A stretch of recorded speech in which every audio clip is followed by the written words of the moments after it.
Ladies and gentlemen, welcome back to the BB-Scho. I'm your host, Beebs. I'm here with my co-host, Jen. We're ready to talk week 5, preview week 6, do our thing. But before we get into any of that, we've got somewhat of a shorter episode today. We're going to take our time, really dive into some of the meaningful games from this week. But before we get into any of that, Jen, how you doing today, man? Excited? Packers play tonight. It's yeah, no, it's very exciting. I hope we get some more help for Jordan, man. All right. Like Jordan Love has not been the problem with the Packers. And as much as I've loved Matt LaFleur's play calling, an issue for me, people probably don't even know this. You think of Josh Jacobs and Aaron Jones. Arguably that's two top 10 running backs in the NFL per se. The Raiders are the 32nd ranked defense. That is last of last, guys. There's 32 teams in the NFL, and the Packers are 31. So against the run, in terms of running the ball themselves, they average okay. The Packers 72 yards ish, I believe, total on the ground. So that could be a combo of some Jordan Love scrambles, AJ Dillon's 2-yard runs. So it's not efficient. And then you look at the Raiders, they're 65 yards was struck out at me because it's like, how do you even total for a team operate that way through the quarter of the season? So, but anyway, I think that'll probably extend the game tonight because you have a lot of incomplete passes, but Devontae Adams might be due. All I can say is Jair Alexander may not play. If that's the case, Devontae revenge game will happen. But I will be excited, as long as we kind of get that established. Like, if we're just not going to utilize Aaron Jones, we're not going to make playoffs this year. I'll tell you that right now. That's what last week told me. We got to manage the clock better. We got to establish a game plan that isn't going to kill us in the first half, man.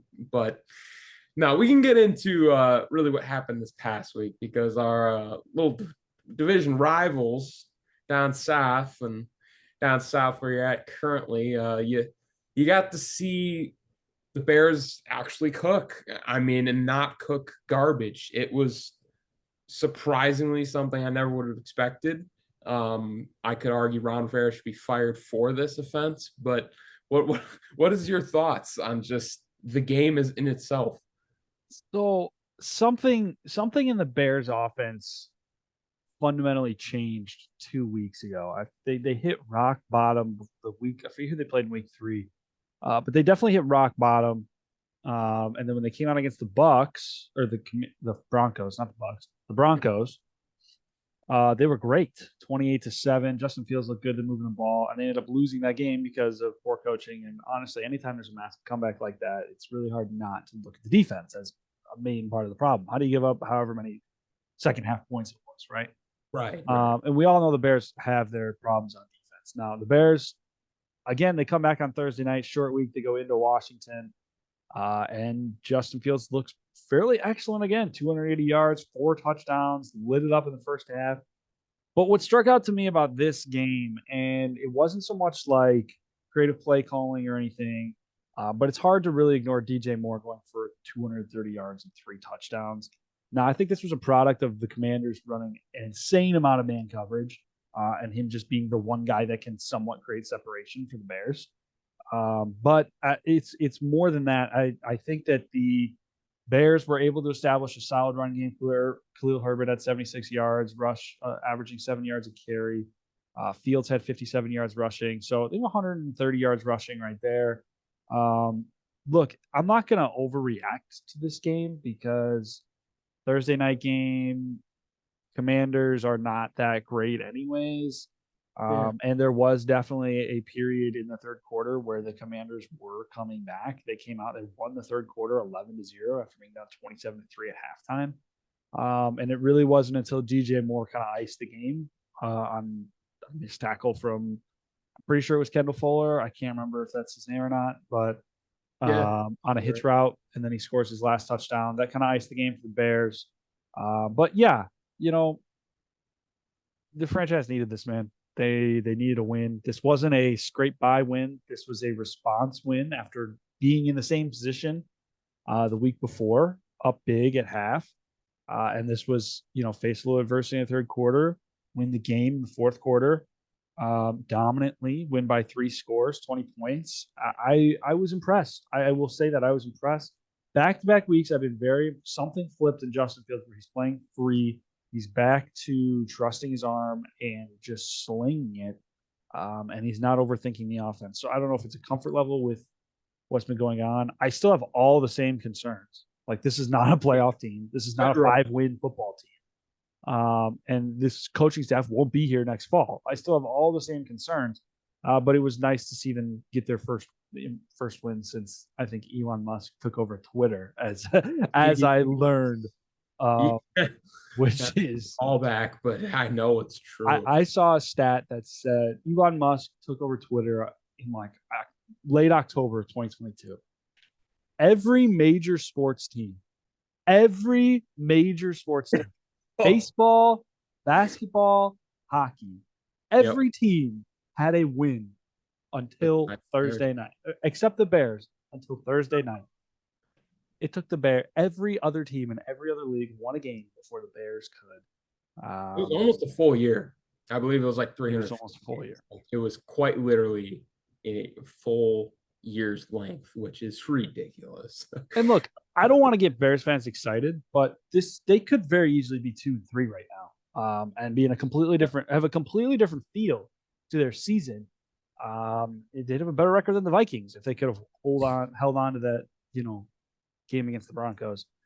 They play the Vikings this week, which we'll get into. I'm excited to see this game. And it's gonna be fun. A fun game. But what are your thoughts? I mean, I didn't really talk much about the Commanders. This honestly more of and I'll say this before I give you the floor. I think this is more of a worse loss. Like, the loss is worse for the Commanders than the win is good for the Bears. Absolutely. Yeah, my thoughts on that. I don't know if I'm actually joking when I say Ron Rivera should be like this is on that probably list of fireable offenses. I'm not saying it's gonna happen now, but like when you think of a guy getting like 3 strikes, like this loss in itself, I think could be a strike, just in the sense that it's not the offense's fault. In my opinion, I think Sam Howell might have had a pick, but I saw he threw the ball like 57 times. I think threw the ball 51 times for 388 yards, 2 touchdowns, pick. Right. And to me, from a guy that's in his second year, I would say he's already solidified himself in like that Jacoby Brissett role is going to be a reliable backup for you, just because you don't even open it up to guys like Fields, Zach Wilson, even T-Loff. I saw him get 50 attempts in like his rookie year or something. You'd be like, wow, they're really opening up the offense. And for Sam Howell to be that efficient, especially in a situation I will say this was definitely like game script, though. Like, I'm sure he had 20 passes in the no-huddle offense because they were down in the fourth quarter. And absolutely. And I just think it's for him to be able to be efficient with that many attempts. Even Jordan Love, I love, seeing him play, but his issue is his completion percentage. I don't even think it's above 60. Like, it's in the 50s right now. And to see Sam Howell have that volume of attempts is good, but it really leads me to the question of like, if Ron Rivera is not going to provide a suitable defense, like, I'm sorry, giving up 40 to the Bears, your defense probably bottom 10. Like, and how that happens overnight is kind of bizarre, because I feel like the Commanders and Broncos both were teams that, when you look at the personnel, I mean, you'd think their defense would still be solid, and just kind of this season, for some reason, it's went the other way. I have to just look at the coaching. I just have to pin it on Sean Payton and Ron Rivera. You can argue with like Randy Gregory getting cut from Broncos, whatever, but the Commanders, there's not like, I mean, Chase Young was supposed to be really what Jadeveon Clowney has never become, that superstar Myles Garrett-esque pass rusher. And they had a lot of other guys. I mean, Montez Sweat comes to mind, where it's like, this should have been a good defense. And to give up 40 to a team we've harped on of how bad their struggles have been, not only from just the personnel, but the coaching especially. This is hard to come back from. Like you said, it's a loss that hurts the Commanders more than that win really helps the Bears. And so I'll just kind of leave it at that. But I will say, I know you put some stock in Sam Howell. I see it. I see the vision in the sense that he'll be in the league for a while. He's shown he can at least settle in and manage a game for you.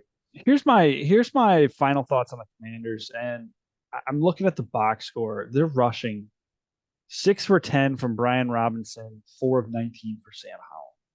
They had 29 yards rushing the entire game. And I don't know. Look, no chance. I watched the game. The Bears rushing defense completely overperformed where they've been at.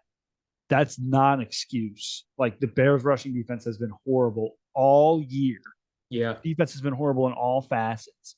And I consider the Commanders to be at least a 50-50 team, maybe even like 55-65 run pass. Like they are a running team. That's their identity because they've got a younger quarterback. That is just not the team. Maybe I'm just wrong in that analysis, but that is just not what I saw. And if you're going to drop back and throw the ball 51 times with a second-year quarterback in his first year starting, his fifth start of his career, you got to have better weapons. I'm not in love with what they've got going at tight end, receiver, and running back. It's nothing it's very mid. Like it's one of those rosters that if say like prime Tom Brady was on it, it would be elevated completely, but they don't have that luxury. So they've got like a solid, it's a mid receiving core. You got Terry McLaurin, who's a high end, low end receiver one. Like, does that make sense?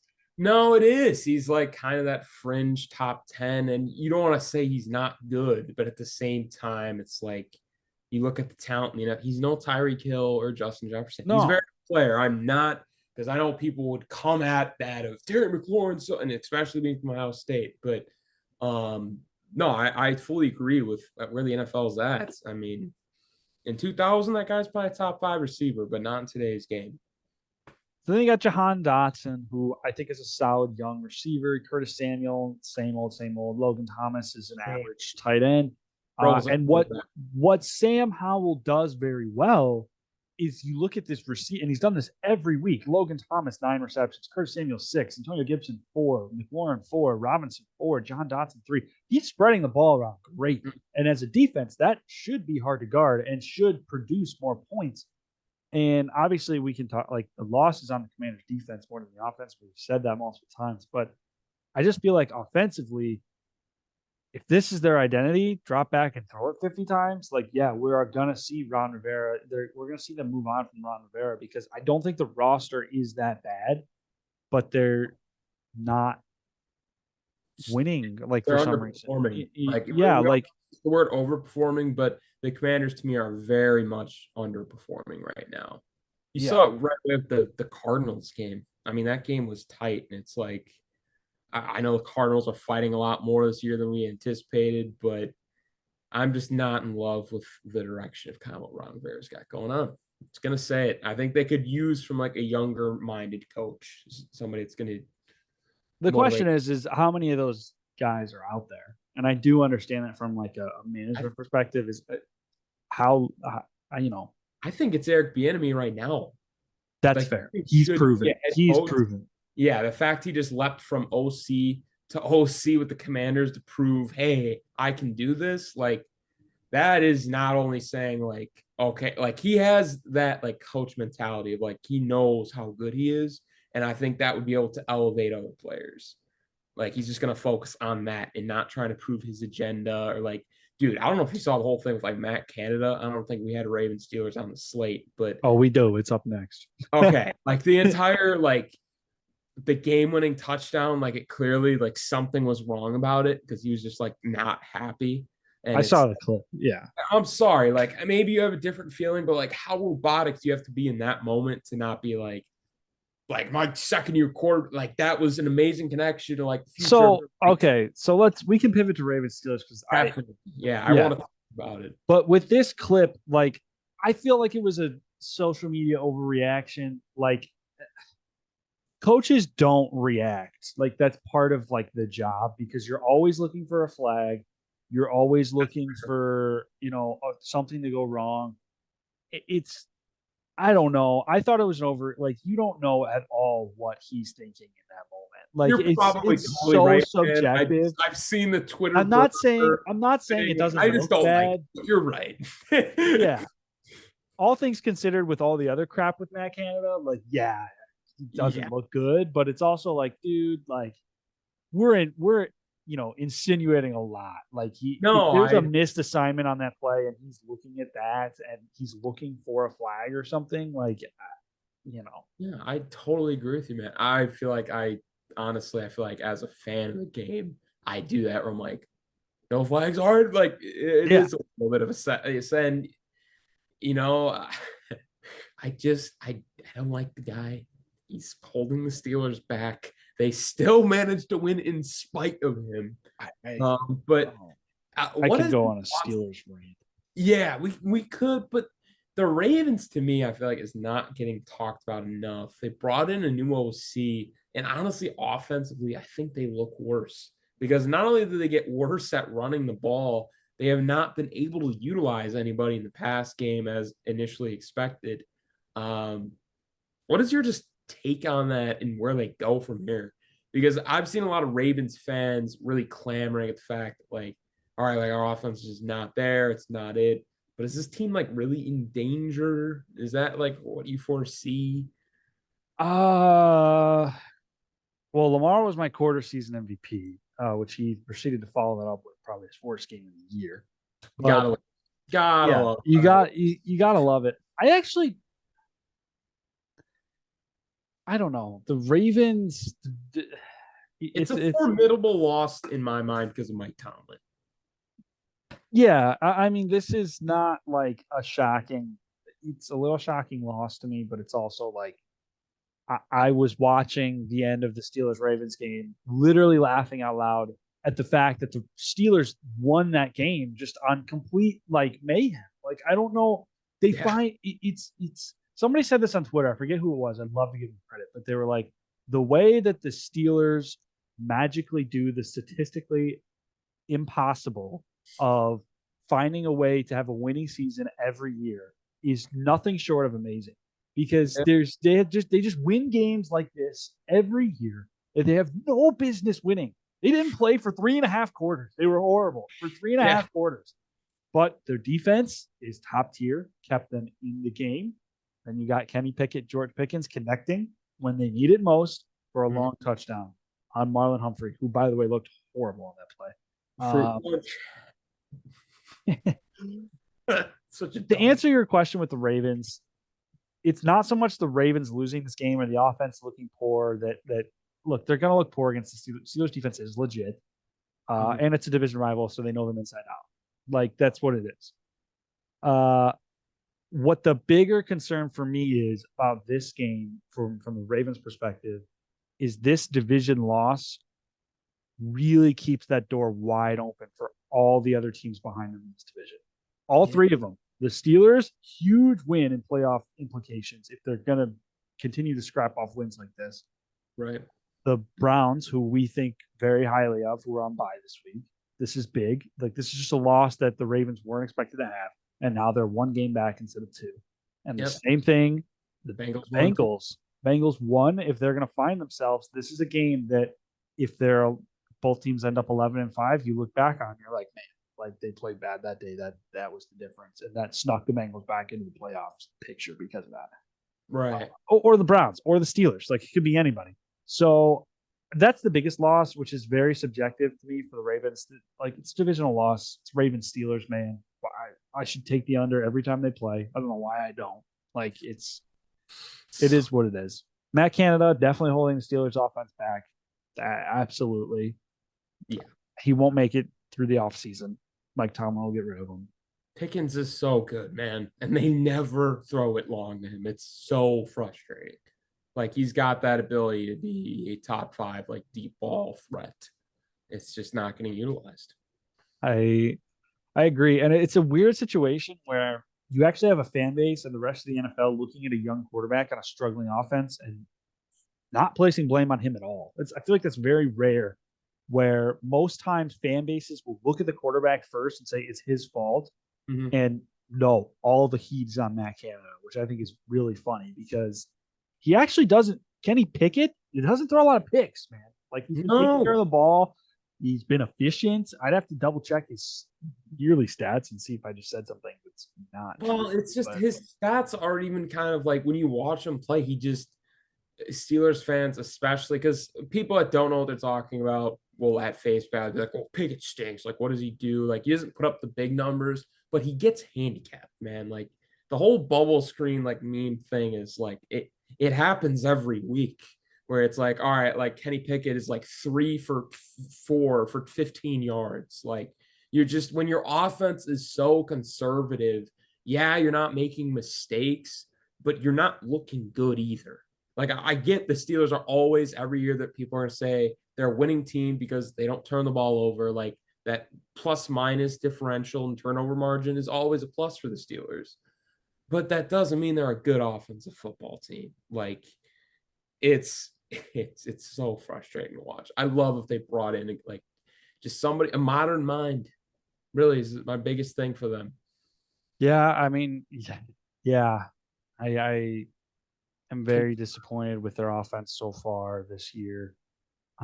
It's getting to the point where I don't even know if it's like Najee Harris gets a lot of slander on this podcast for being the modern day Trent Richardson, and He's part not of even, me, there's a yeah. part of me at this point where it's like maybe it's not Najee Harris's fault. Like Yeah. maybe it's the offensive coordinator. Maybe it's all on Matt Canada.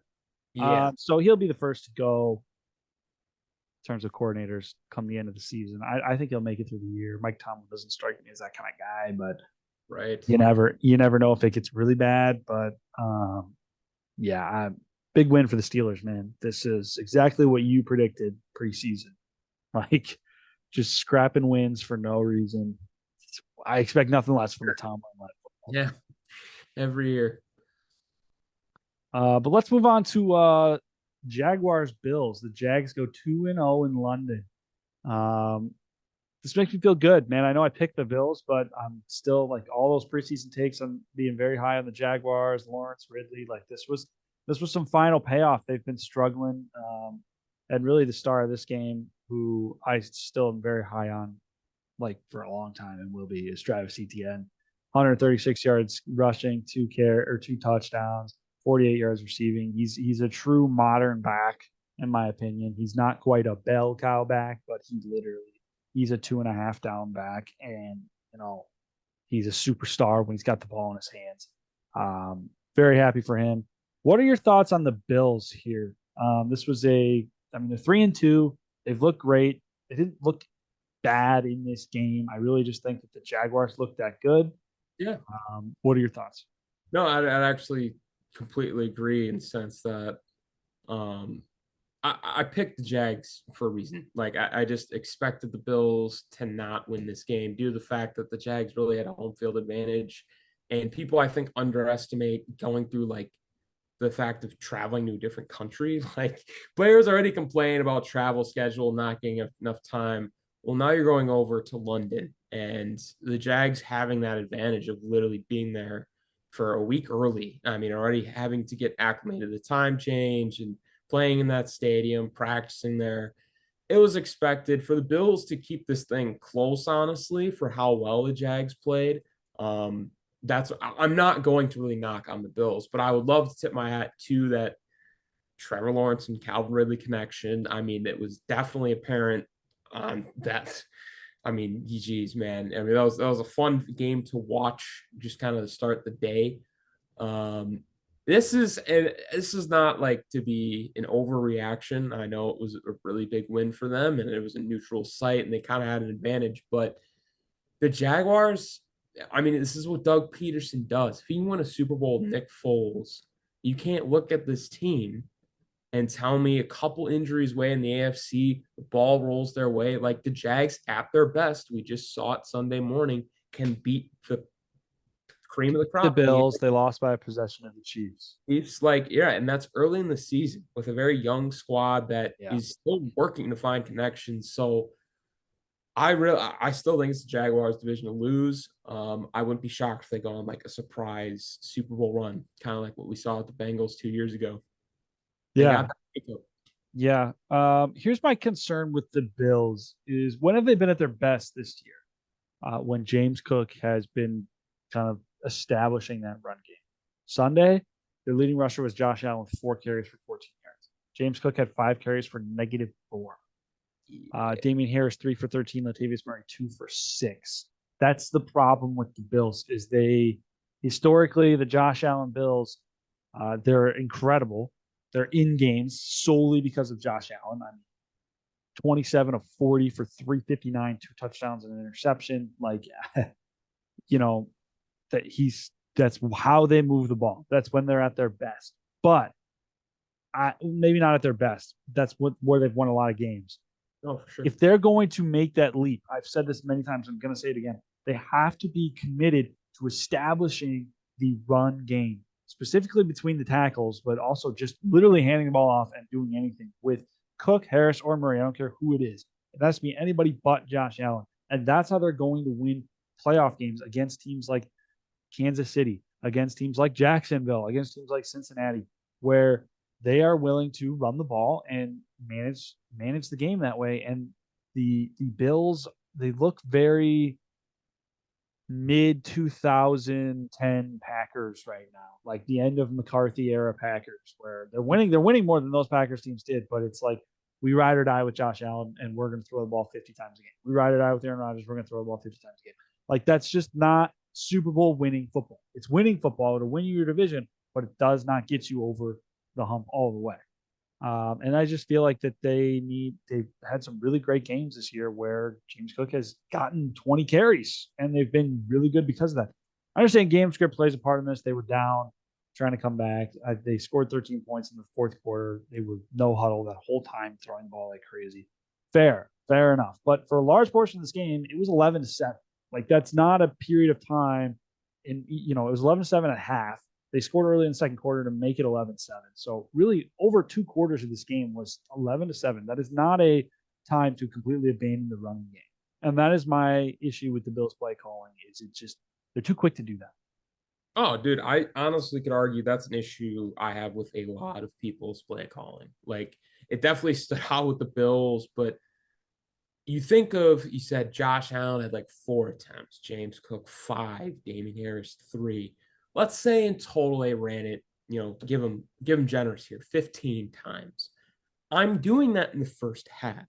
Personally, as a head coach, when you think of 30 minutes of football, how many possessions on average you're getting, at no point, even if it's 21-0 in the first half, should you be going that far away from the ground game, especially like you said, how much success they've had with James Cook. You have Josh Allen as a threat. It's not hard to establish him. He will always get those rushing yards for you. Get James Cook involved, even if he gets stuffed and he has minus a couple yards.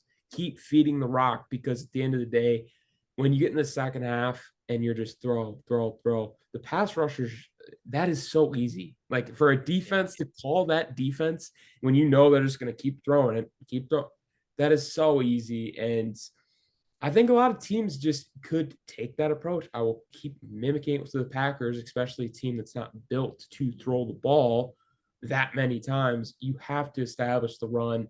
And I think you touched on it definitely probably in early this season, but definitely last year in the podcast of there might be this time where it swings back, like the ball in the sense of teams just learn how to run the ball better.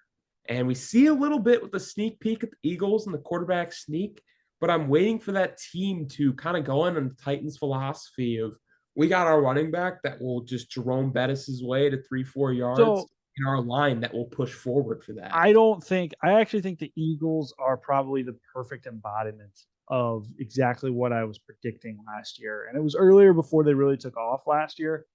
But I had said that the late 2010s or 2000, kind of sparked by that 2011 quarterback season for the rest of the decade, NFL offenses got obsessed with throwing the ball every down. And you can go look at numbers like it was historic, the passing seasons that were happening. And those are not happening now.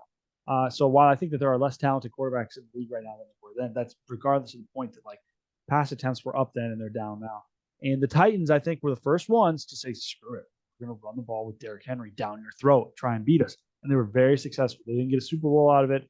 I don't know if they will. I really don't think they will this year. So But they changed the game, and I think the Eagles have come on with a more modern, rushing dominant attack. You could also probably throw the 49ers in there. True. But pre CMC 49ers, I mean, you can go back to when they went to the Super Bowl with Jimmy G. They were Yeah. doing it. They ran for whatever with Raheem Mostert of the Packers in the NFC Championship, like 350 or something. Mhm. So the Eagles, to me, you have a very strong rushing quarterback who also can throw the ball very effectively. You have the best offensive line in football. You bring in a guy like DeAndre Swift on a cheap contract who now is just severely excelling because he is option like 2.5 in the rushing threat. Like, Yeah. like, okay, we're gonna game plan to stop DeAndre Swift. Well, go, and I get that, like, you can't, not everybody can construct a roster like this, but you can call an offense like this and You and can. and put an emphasis on it where Jalen Hurts is a rushing threat. What AJ Brown is a deep threat. Okay, so just fill in like these stereotypical quarterback rushing threat, a deep threat. We'll call Devontae Smith a slot under medium pass threat. Okay, those are Dallas two of the Goedert. best solid tight end. Okay, very like serviceable tight end. Oh yeah. And then a DeAndre Swift, who is a just a rushing threat. He's playing well right now. It could be DeAndre Swift. It could be Kenneth Gainwell. It could be anybody. But it all starts with that O line. And I think the teams are going to look at the Eagles. They're going to look at the Niners of the past, and there's going to be even more emphasis than there has been on just running the ball. And we're going to move away from throwing the ball 50 times a game. And that's why I think that look at here's the biggest example. Yeah, I'm kind of rambling, but No, that's the fair. Chiefs this year, their rushing rates are through the roof compared to last year because they actually have a guy in Isaiah Pacheco who's going to put his shoulder down and get you 3 yards. And Yep. what are they doing? They don't have Tyreek Hill anymore.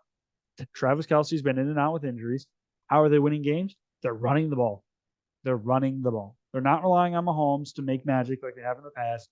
Throw it up to Tyreek Hill, get whatever you want. No, they're running the ball.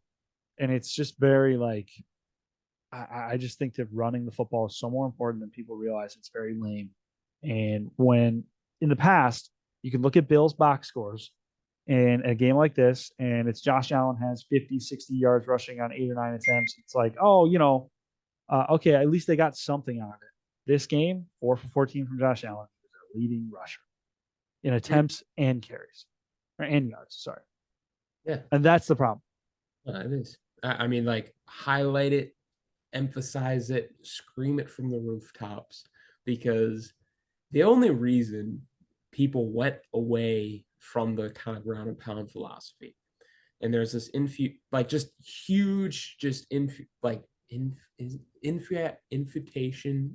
infatuation with passing, in the sense of you could throw it over a linebacker's head. Like Peyton Manning of 2013 is my big example of like Julius Thomas was a matchup nightmare. And you don't even hear of the name anymore because teams started doing the kind of hybrid defense of using safeties. And I remember Mark Barron coming from safety and middle linebacker, Deanna Buchanan, like guys that be drafted as safeties and like a year or two later are moving to middle linebacker, not only to save their career, but in the sense of that was the counter. That was the all right. We got to figure out all these teams that are running wild and passing it. I mean, there was like 3 or 4 year stretch of like Stafford, Breeze, Manning from like 2011 to 2014, 15, where like they were just setting the record books, and we've Yeah. not had that. Like we, So I mean, Mahomes made a couple years ago 50, but I really strongly agree that it's going to lean this other way because teams are realizing, oh, they just came out with basically 6 or 7 DBs. Why are we not handing the ball off when we have 5 offensive linemen right in front of us? so here's my analysis of the early 2010s defensive macro NFL defensive strategy. 2011, I mentioned it earlier. It's like the most historic quarterback season ever. Like Drew It Brees threw for was 5,000 yards, whatever touchdowns. for Didn't yeah. win the MVP. It was insane what was going on that year, right? If you don't know about it, look it up. The immediate response to that, look at the following years, okay? 2011, Rodgers wins the Super Bowl. Then we went, I think it was Manning Brady again, whatever. But very quickly after that, the Legion of Boom came on the scene and set the defensive trend for the rest of the league. And that was one high cover 3 look, bringing in Cam Chancellor into that box and running sort of these hybrid looks. And that was in response to the insane amount of pass. Well, it was a delayed response. Let me say this: it was better. It's better against the run, but it was they had the personnel to defend the pass with it. But what happened was is teams were copying that, and then quarterbacks went on a tear for the rest of the decade, shredding it because they didn't have the personnel that Earl Thomas, Richard Sherman, Byron Cam, Maxwell. They didn't have Cam Chancellor. They didn't have that where we could have a freak like Cam Chancellor play in the box and the secondary. Teams didn't have that player. So when right. teams tried to copy the single high look, guys like Aaron Rodgers, guys like Drew Brees, guys like Tom Brady had an incredible decade of throwing the football because they playing these cover three looks. As we reach the 2020s, we've seen defenses go back to taking that guy out of the box and put him in back in the secondary and revert back to too high safety looks. And what we're seeing is passing numbers are down. Yardage numbers are down because those deep balls aren't there. And like you said, they're bringing more secondary players and playing them in the box. You've got guys converting the linebacker, Isaiah Simmons, these sort of players. Right. Yeah. Yeah. And so the adjustment, well, now you've got one less guy in the box. Teams like the Titans have made a living off of it. We're just going to run the ball, Yep. right? And what made the Titans so effective? We've talked about this. What made the Titans so effective in the rushing game? AJ Brown. That was what made them so effective. Is you have to honor him. That's what makes the Eagles so effective. AJ, ironically the same player, but AJ Brown. So it's very interesting to study, over time defensive trends and whatnot, because it's always 3 or 4 years delayed on what offenses are going to do. And I'm excited to see in probably a year to 2 years time, the reaction to the McVay, Shanahan, Sirianni led offenses. I know Sirianni's not a coordinator, but you get my point. Oh, absolutely. Those teams, I'm interested to see the defensive reaction and the game plan for it. But all that to say this, the Bills need to run the ball more if they're going to win games. Yeah, absolutely. No, it's running the ball is essential in the year 2023. I cannot stress that enough from what we've seen so far. Let's move on. We spent a lot of time on that one. Good discussion, though. Oh, all right. In his career, Bill Belichick has never been beaten. I think they lost 35-0 last week. Let me double check that. 34. 38-3 last week. Worst loss of his career, 35 points. Follows that up this week with a 34-0 goose egg. I'm going to say it. I have pressed the panic button on the Patriots this year. I have pressed the button, and the alarms are siren are going. Oh yeah. I don't see it. I don't see the vision, man. Their offense is horrible. Mac Jones is just not great. It's another similar situation where I think it's more on the coordinator. And if the Patriots don't have their defense, which they haven't for 2 weeks in a row, then they've got nothing. And yeah. That's why I've pressed the button. Oh yeah, roster wise, I don't care what anybody says. This is bottom 5. I could go check like every.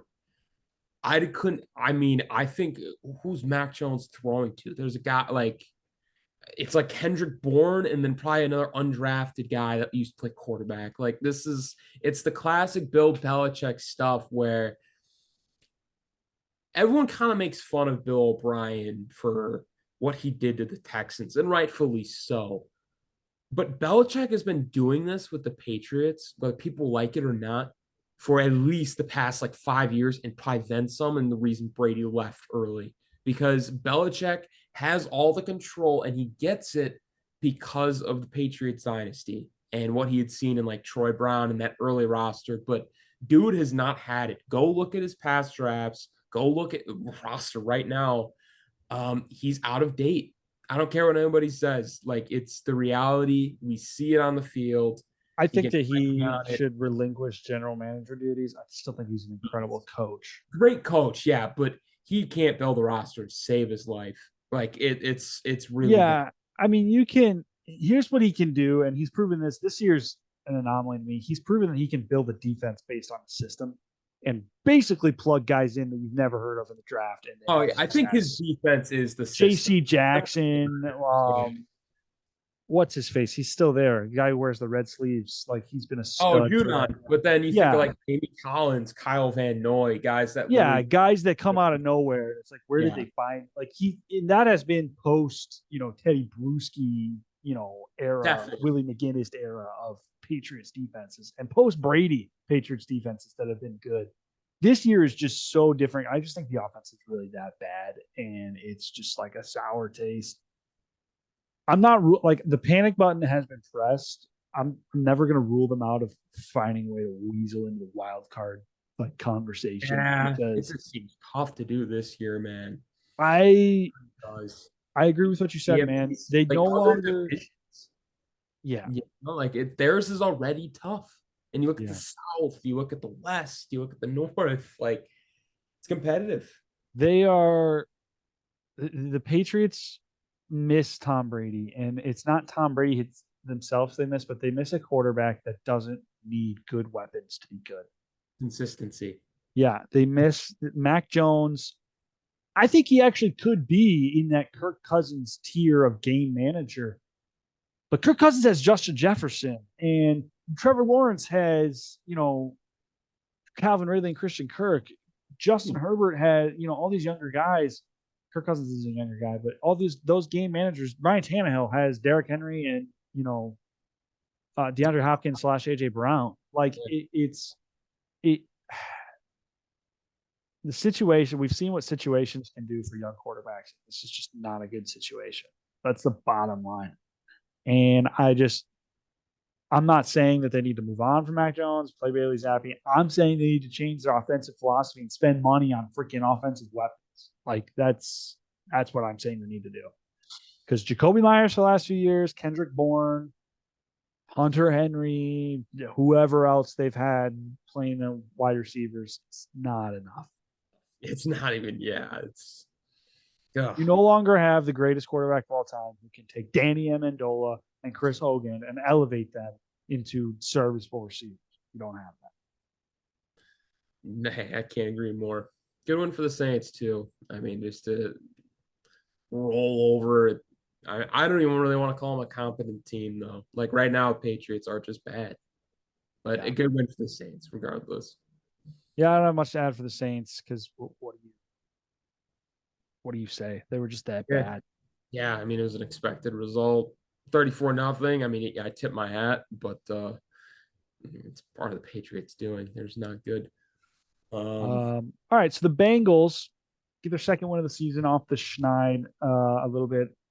As I said in our group chat, my fingers are no longer on the panic button. I'm a man of my word. I said if they win this game, I'll back off a little bit. So Oh, fingers are not on the panic button, but my arm is still like right in this area. Like my shoulder is getting a little sore from how long I've been holding my arm up. You know what I'm talking about? Like you can go oh, like this, put your arms up, your arms get sore after a certain amount of time. My shoulder's starting to twitch a little bit.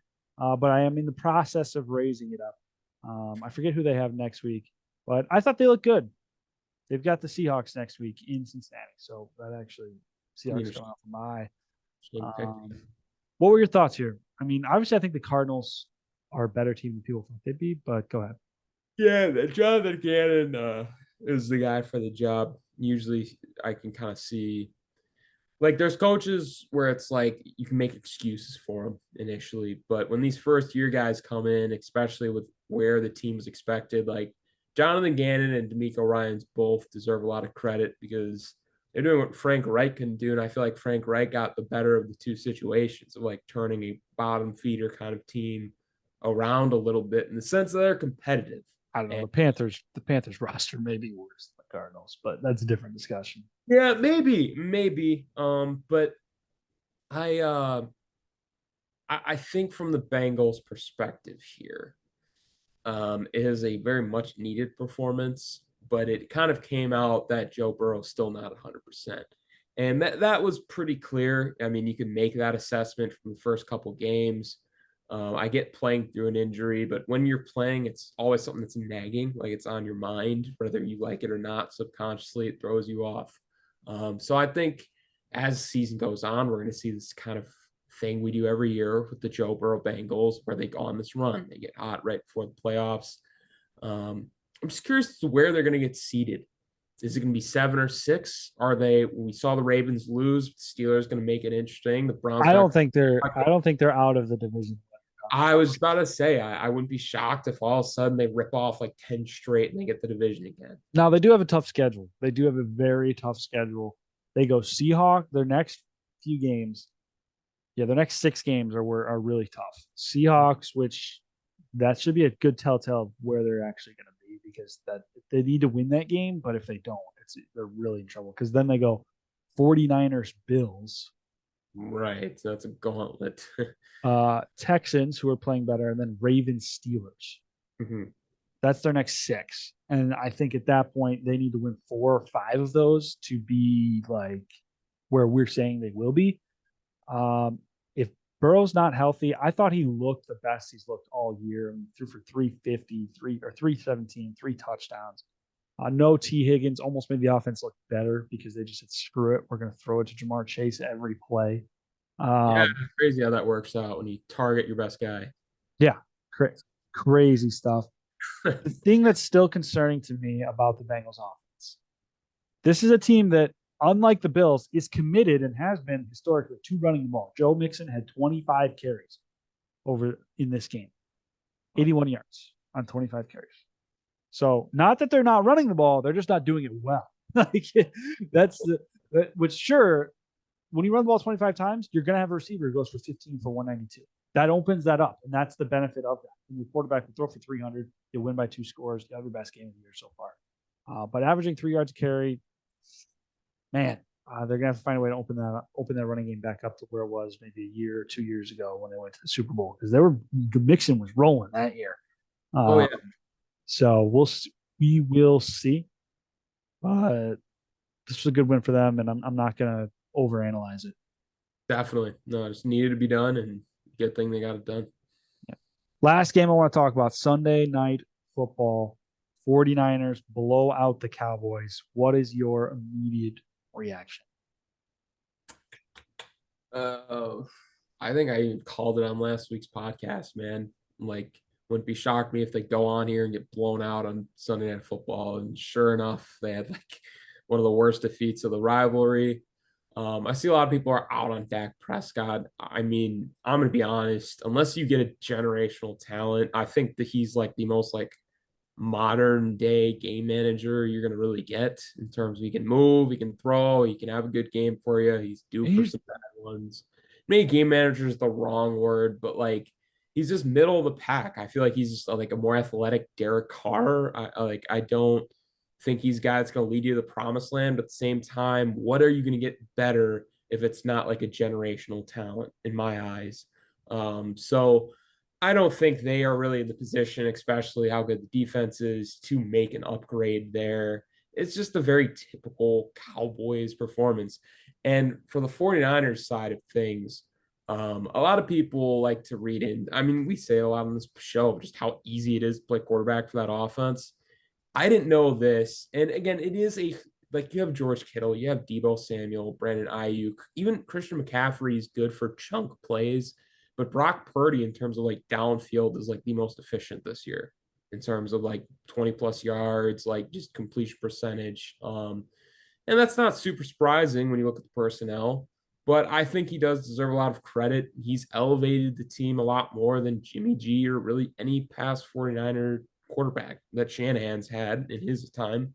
Um, and I just, especially against the 40, like that, not 49ers, the Cowboys defense we had him up there. Like we all had him up there as a very elite group. Um, I got to give Brock Purdy his flowers, man. I know I do it a lot, but he's somebody that is probably going to be a starting quarterback at a very high level for a long time.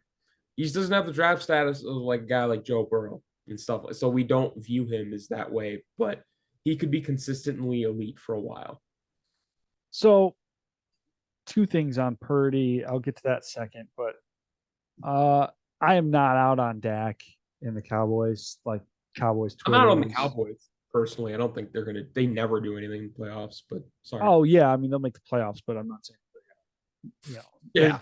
sure, let's say they sneak into the NFC Championship and play the 49ers again. We'll see how that goes. Like, it's Or not the going to Eagles. be, Yeah, yeah, right. it's It's not so going to be any, it's not going to be any different. But in terms of Dak Prescott, this was really his only bad game this year. You look at his games, he threw 3 picks in this game. He's thrown 4 on the year. A couple of these picks in these games were tip balls. Like one of them to Fred Warner was for sure. And it's like, what is that really his fault? Look, versus the Patriots, he lit it up 261 a touchdown, 82% completion, 250, 250. And then week 1 against the Giants, I'm pretty sure he played like half the game. He had 140 passing yards. Like that was a blowout game. yeah. The Cowboys right now remind me of like, remember when like GameStop was on the stock market going crazy? Like the stock was extremely volatile. That's the Cowboys like games this year. Like blowout Yeah. win, blowout loss, blowout win, blowout loss. One side of the coin to the other. Uh, I'm going to transition into because both of my acquisitions for this week's buy sell hold are based in this game. Okay. Or, Go or first right players away. from these teams. Uh, I think that Dak Prescott will be the quarterback of the Dallas Cowboys next year. However, after his contract expires next year, I think he will be done, and that is what I'm buying stock in. The Cowboys will move on after Dak Prescott in 2025. So 24 will be his last year. I looked up his contract details. Unless I completely misread it, I'm 99% sure. 99% sure that it expired. Last year's his last year. Next year is his last year. Jeez. So with 1.5 confidence, Dak Prescott will not be quarterbacking the Cowboys after next season. That's good. That's a really good take on it. Because I'm gonna go with, I mean, it's 3 confidence because I'm so confident in Minshew mania. I don't know if you saw Anthony Richardson is out for an extended period of time with an AC joint sprain in his shoulder. So Gardner Minshew, I can go on the record, will not be he's not going to be probably a Dallas. He may be a Dallas Cowboy, but he will not be an Indianapolis Colt next year. He will not, and I'm going to go as far as this. His next team, he will be the starter for. He will be a starting quarterback on opening day in week 1. This is where Minshew finally shows that, like, just the world. Like, he's good. His stats show it that he's good. He's a Yeah. serviceable quarterback. He's just not getting that like Brock Purdy push of his teams winning and being successful. But Yeah, I agree. I think that if I didn't have my second purchase written down, I would definitely buy some shares in Gardner Minshew, and I might do it next week because yeah, he was number 3 on my want to buy list today. So yeah, great purchase, great purchase. Um, my next purchase, tying back to Sunday Night Football, and you touched on it a little bit, but I do want to expand on it. That's Brock Purdy's legacy, 2.5 confidence. I'm not going to go out and say, oh, he's going to be top 10 all time. I'm just buying stock in the legacy on October 9th, 2023, because I think it's just going to only go up from here. He's in a real 2001 Brady situation, and I know that's very high comparison. mm-hmm. But look at the look at the story. It's weirdly similar. Mr. Irrelevant. And the reason why I put legacy is because you even heard it last night. Chris Collinsworth, he was the last pick in the draft. He's been so phenomenal. He's a starter over Trey Lance and Sam Darnold.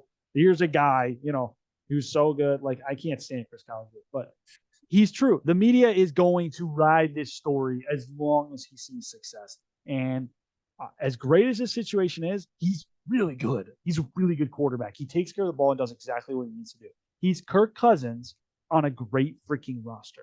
Ironically, Kyle Shanahan was the guy who found Kirk Cousins in Washington. So, but he's Kirk Cousins with an immaculate defense and an immaculate running back and a great offensive line and some really solid receivers as well. Yeah, He just, I can't praise him enough. I know, like, I've been on the record saying that they handled the Trey Lance situation poorly, and they did. I stand by those takes. It's less about who won the job during camp and more about, like, you guys spent 3 freaking first round picks on a guy that you started 4 times. Like, what are you doing? But right. Brock Purdy, I think he's got the potential to be an all time great at this point in the situation. And with the way things are shaking out and how dominant they've been, Dude, we could be looking at multiple Super Bowls. Like I really think we could, and it really bugs me that Kyle Shanahan might have that because I can't stand the guy. But Yeah. I like Brock Purdy. I like Christian McCaffrey. I like the Niners team, other than the fact that they're the Niners. like Yeah. No, they really just got to keep that core together. But it's a solid group. and we'll And see. We'll see when right. right now you're paying this quarterback who's playing borderline top 10, like less than $1 million a year because he's Yeah. Mr. Irrelevant. We'll see how that shakes out when you got to start balancing contracts and whatnot and what he gets Absolutely. paid. Because this roster struggled when they were paying Jimmy Garoppolo a lot of money, and the reason they've succeeded is because they basically took Jimmy Garoppolo's money and gave it to Christian McCaffrey. Like that's Yeah. that's Like that's yeah, you put basically what happened, and then replace Jimmy Garoppolo with somebody who's better. right. Like Yeah, no, just financially, just roster, like everything about it was just a huge bump to them. And I'm gonna go with a team that, man, Jake is probably gonna love this, or he may not. Maybe we'll see what he views on the stance. But I'm putting a 2 confidence in the Vikings will make the playoffs this year. I think what? they have been in every game. They have been losing them, but last year that was not the story. And I think the rest of theirs, they kind of got some tough games out, like the Chiefs getting that out of the way. I think is huge. Would have been nice to get the Chargers win, but I know they got the Broncos and Raiders coming up then. So that's 2 wins division wise. I wouldn't be shocked if they pick up some wins in the division. I see the vision. I just see. I know Justin Jefferson is going to be hurt, but they were 13-4 last year. They found ways to win games last year. I think they find a way. Like the Chiefs game, I know it didn't go away, but there was a lot of, in my opinion, flags that didn't go their way. Like they could have won that game too. I know it's like they could have beat the Bucks, they could have beat the Chargers, they could have beat the Chiefs. They're Here's right. my here's They're my not as bad as they look. Even the I Eagles. fully agree. I fully agree. They're not as bad as they look, but Yeah, they're 1-4. Justin Jefferson is allegedly hurt. I, it's a I, battle. It's a I battle. It's a grind to get back to 500. Justin Jefferson's allegedly hurt. It's not like they're in a division that they actually probably couldn't pull this off. I do think that this is a division that if they beat the Lions twice or something, I think they could pull this off. Right. They're gonna have for me to be interested in buying the stock. I'll say this: they're gonna have to handily beat the Bears this Yeah, I'm banking on it. I'm buying the stock low. It might be a sell, but week. Yeah, they get to what? 4-4. Sell. I was say, does it get any lower than 1-4 right now? Like, I think it's a stock that should really only go up for me, but we'll see, man. It That's really fair. it's been a crazy year. I'm gonna write that down. Currently 1-4. It's gonna be look does something. Oh man. It's a All game. right. Those are some good buys. We're moving forward. We're building our portfolios as we go. This will become more of an intense and integrated segment. We're kind of in a weird phase right now. But once we get our portfolios complete, we'll be able to really start, Moving some money around. growing, moving some Okay. money and debating these takes and if they're wins or losses. But for now, week 6 predictions starting on Thursday Night Football. The Broncos are going into Kansas City. Tough divisional matchup. Who do you got? It's gonna be close because some reason the Broncos find a way to do this every year. You can look back historically. Russell Wilson probably has a good game, but they're not gonna win. They never managed to do that. So I have the Chiefs. Yeah, me too. Didn't even think twice about it. Ravens going into Tennessee. I'm taking Baltimore. I'm just not sold on them being horrible or off that. This loss against the Steelers doesn't phase. No, I'm not really on them being horrible. I just think the Titans, some reason they're coming around. For some reason, they're finding ways to win games. This might be kind of a panic, kind of hand over the button game for the Ravens, but I agree that they're not horrible. But I'm taking the Titans. I do want to say before we move forward, week 5 picks. You are currently 8-5. I'm 7-6, and Jake is 6-6. We all have the Packers tonight, so you got the win on the week no matter what. Got a game. Got one. I started ice cold. My picks were for the 1 p.m. slate and Thursday: Commanders, Bills, Patriots, Titans, Ravens. And then I ripped off Lions, Dolphins, Bengals, Eagles, Jets, Chiefs, 49ers, all to close out the day way better, and to be hopefully above 500 when the Packers win tonight. But objectively, we'll see where that puts us for the year. Sorry, should have this pulled up. For the year, I'm 46 and 31. You're 43 and 34 on the year. So again, we're right neck and neck with each other. I don't have Jake's numbers set up yet, so apologies, Jake, for your numbers there. But all right, that takes us to 1 p.m. slates, week 6. Commanders going into Atlanta. I'm going to roll with Atlanta. We didn't get to talk about him this week, but Desmond Ritter kind of had a masterclass performance this week. The best he's ever looked. Right when I was about to press the Taylor Heineke play him now button. So Yeah. I'm going to roll with Atlanta. Yeah, and this is just Falcons. Just they find ways to win. If it's a couple points, whatever. That's why I like them this year. I'm gonna keep rolling with them. Vikings, Bears. I'm going to pick the Vikings. Vikings. Yeah. Not taking the Bears bait. Yeah. They're still on the no pick list. I should clarify that. They're still on the no pick list. All right. Seahawks going into Cincinnati. I'm interested to see what you have to say here. Seahawks coming off the bye. Cincy coming off the big win. Yeah, coming off the bye is appealing, but I'm gonna roll Cincy. Yeah, they just can't lose this game. It's kind of one of those situations for me. I think they need it.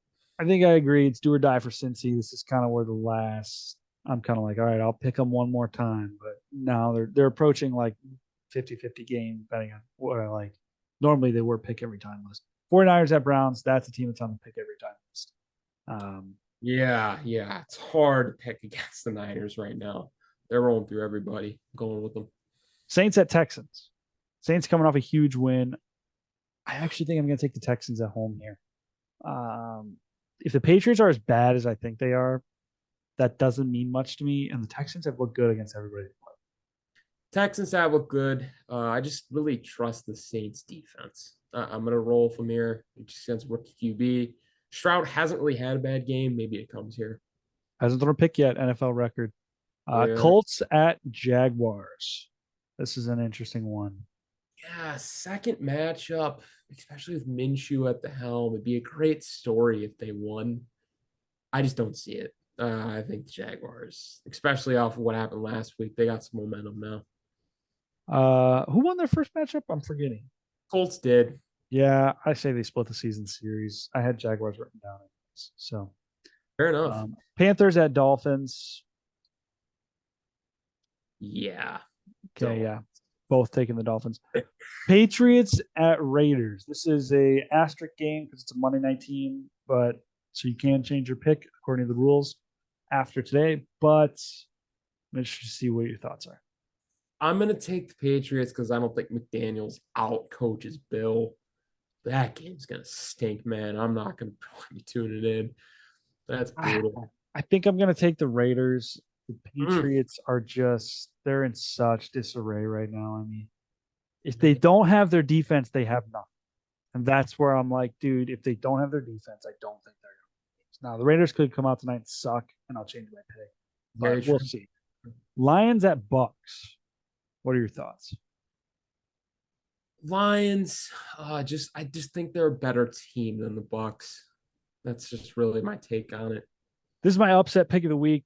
This just feels like a Lions loss. The Bucks are really solid. They haven't looked bad yet. They have not looked bad yet. The Lions are just rolling, and I think this is just a classic Lions setback loss where it's like, oh, they're elevating. They're going to be really good. Like they're a top 5 team in the league, and then they lose this. It's like, oh, meh. Yeah. Who are they? You know what I'm saying? Just feels like a classic Lions loss. Cardinals at Rams. Rams are becoming an automatic pick for me, depending on who they play. If it's anybody medium, I'm taking them. So I love what I saw of Cooper Kupp last week. He didn't really miss a beat. The stock is rising. The stock is rising. Yeah, that was beautiful. Take the Rams. Yeah, me too. Eagles at Jets. I'm not thinking twice. I'm taking the Eagles. Yeah. Not overthink this one.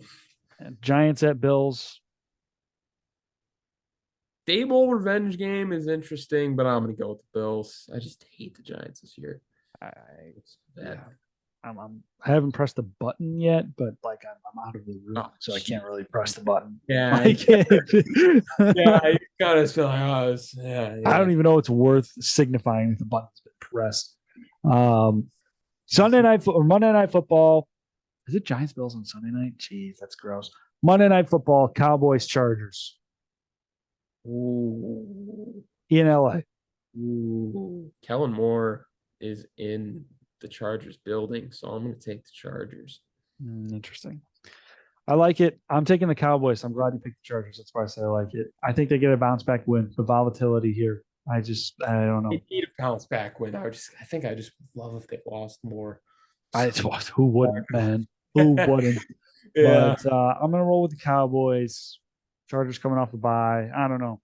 yeah. No, I see it. Nice. The This was a Cowboys. close one. This was a close one because I do like the Chargers. But that wraps up our picks for Week 6.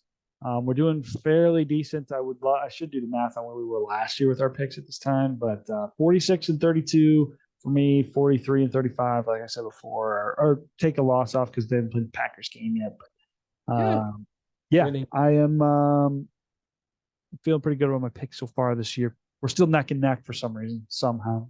Hey, over We're 500. separated by 2 wins all time still, which is insane given the fact that we picked almost 350 games at this point. But Gotta love it. yeah. Um, any closing thoughts before we get ready to watch some Monday Night? No, I just hope Aaron Jones gets the ball tonight. That was a He just got listed as inactive. So. and I hate it here. Well, yeah, we'll keep. Yeah, the real Trent Richardson watch tonight is AJ Dillon. I'm telling you, man, I had so much higher expectations. I was hoping mini Derrick Henry, and that's not what we're getting. But No, it's not. I'm concerned about the Packers O line nights. I'm concerned. I'm just concerned. Concerned. I'm just concerned. Yeah, Concerned. Good analysis right there. no, hopefully different Real too. in depth. But no, I Yeah. hear. As always, thanks for listening. Be sure to check us out on Twitter and TikTok, and come back next Monday for same stuff, same old predictions and analysis. We're having fun, so send us your thoughts, your ideas, your takes, and yeah, appreciate you guys listening. Catch you next time. Yeah.